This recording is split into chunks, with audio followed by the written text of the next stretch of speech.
turminha do sétimo ano, é com prazer que falo com vocês mais uma semana, né? Hoje a gente vai dar esse impulso, né, desses dias aí festivos, mesmo estando em casa, né? Mas São João, Pedro hoje, né?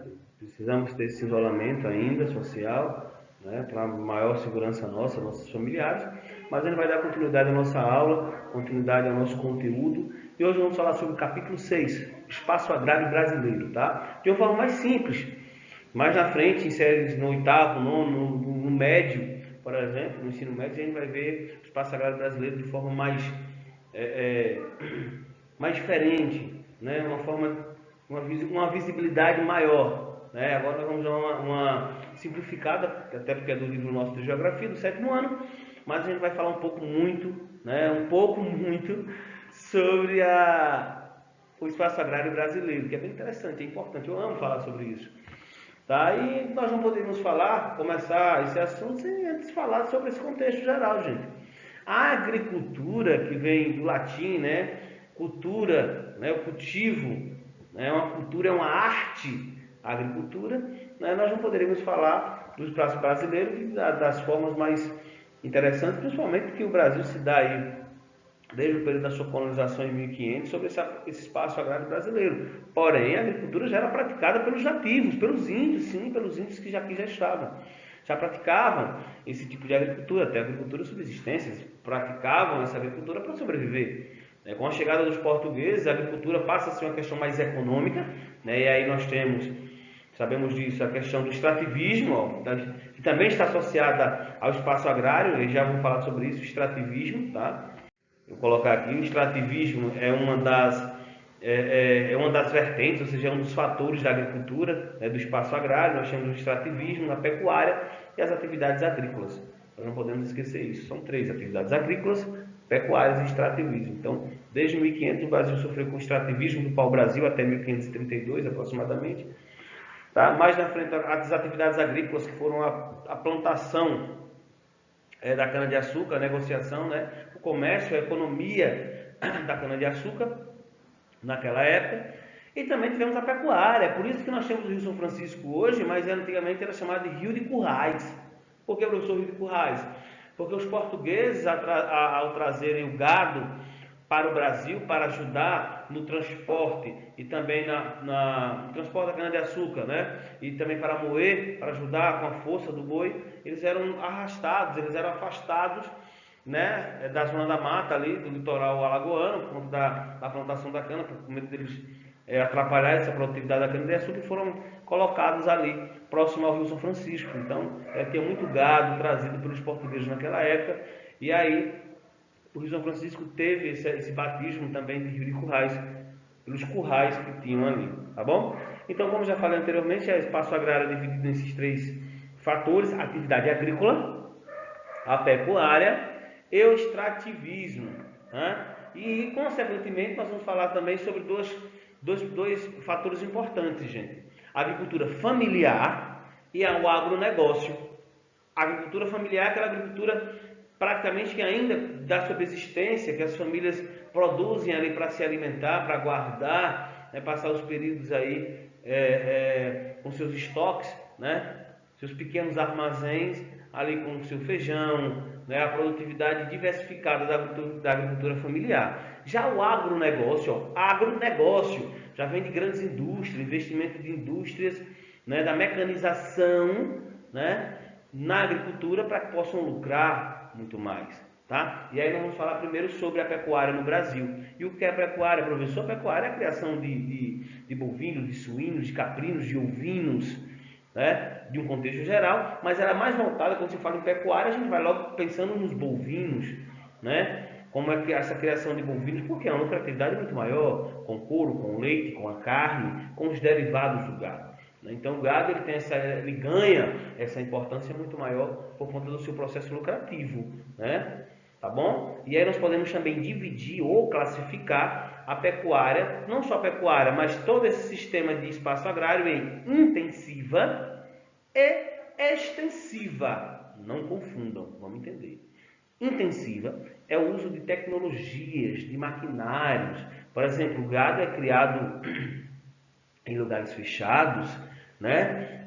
A raça do gado é selecionada, né? O gado tem um cuidado muito maior, ou seja, eles vão lucrar muito mais, a carne vai ser mais saborosa, né? Vão lucrar com a questão do couro, do leite, né? Com o queijo, enfim. Ele intensivo, ele está associado às questões tecnológicas, né? A questão de agrotóxicos na agricultura, né? A questão de pesquisas voltadas ao melhoramento do gado, o melhoramento da agricultura, o melhoramento do extrativismo, como é que vamos extrair de forma mais rápida para lucrar muito mais. Então, intensiva, presta atenção, intensiva é as questões tecnológicas, extensiva são as questões rudimentares. O que são rudimentares? As técnicas mais manuais, né? O uso de técnicas antigas, como por exemplo, um exemplo simples, o gado na agricultura intensiva, na pecuária intensiva, ele é criado em lugares fechados, um cuidado muito maior, a tecnologia, a maquinária. Já na extensiva, o gado é solto.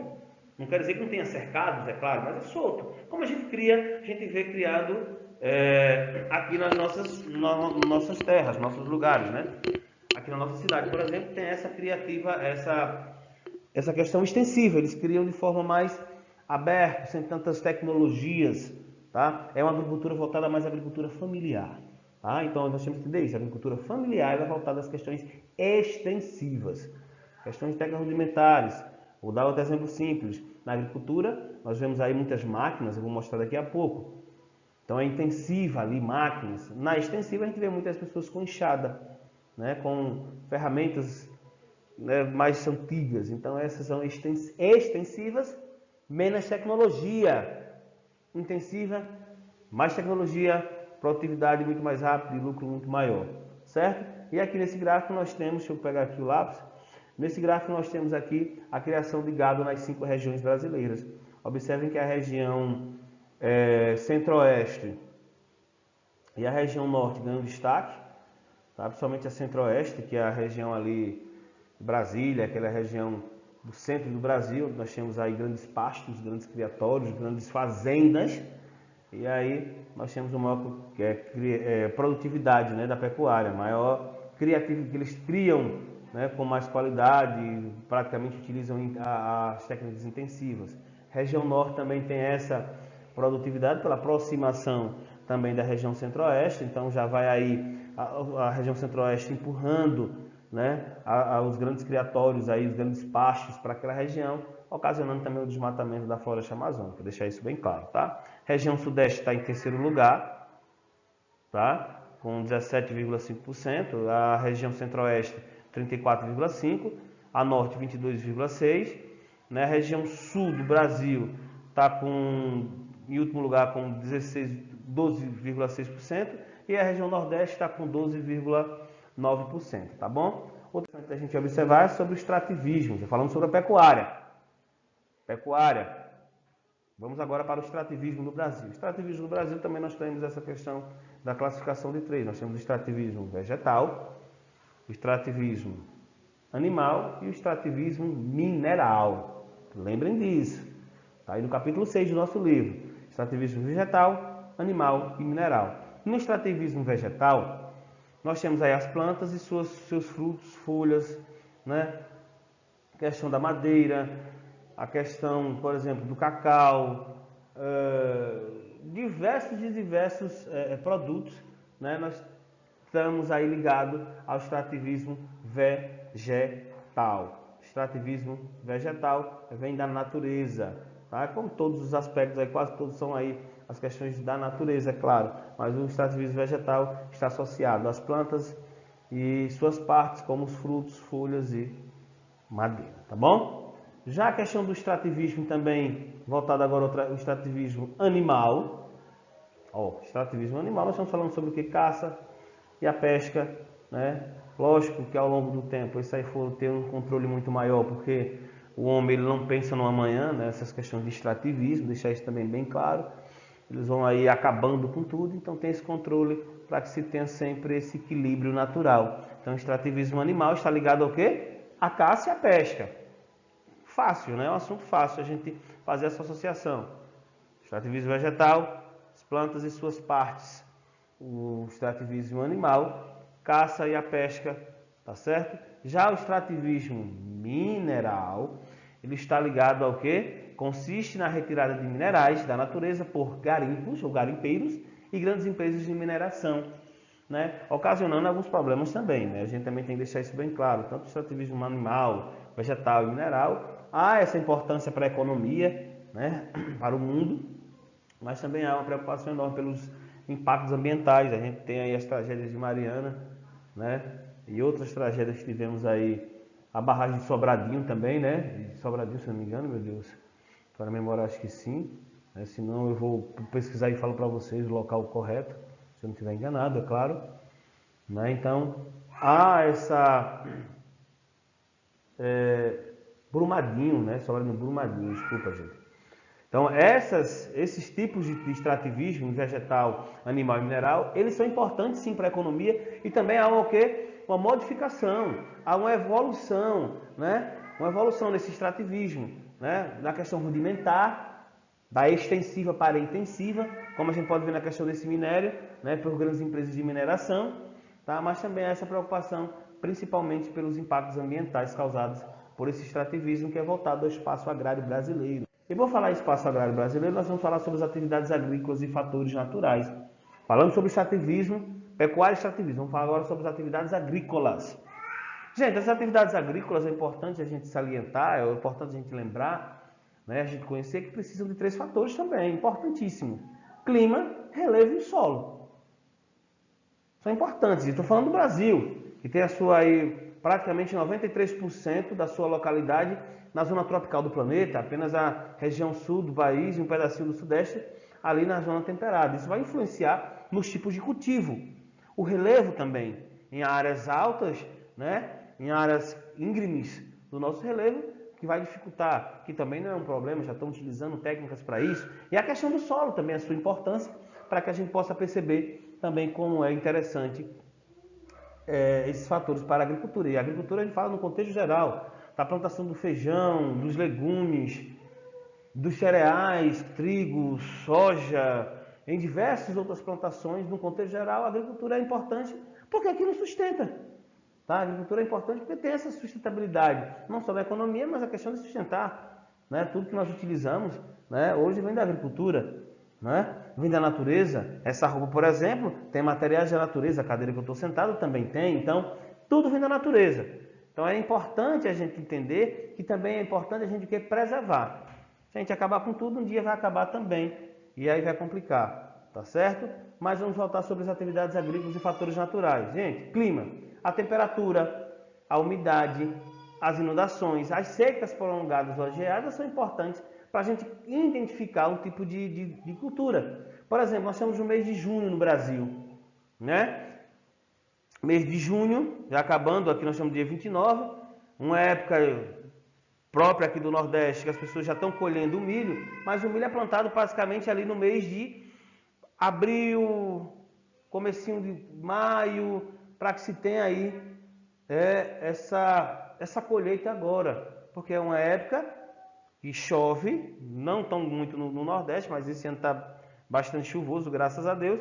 Mas é interessante entender que até os povos mais antigos, nossos avós, bisavós, eles já utilizavam, quem vive da roça, utilizavam esses meios de entender o clima de determinado mês, para que eles começassem a plantar, para no determinado mês do ano eles pudessem colher, ter os frutos dessa plantação. Então o clima tem uma importância enorme. Tá? Outro fator importante é o relevo.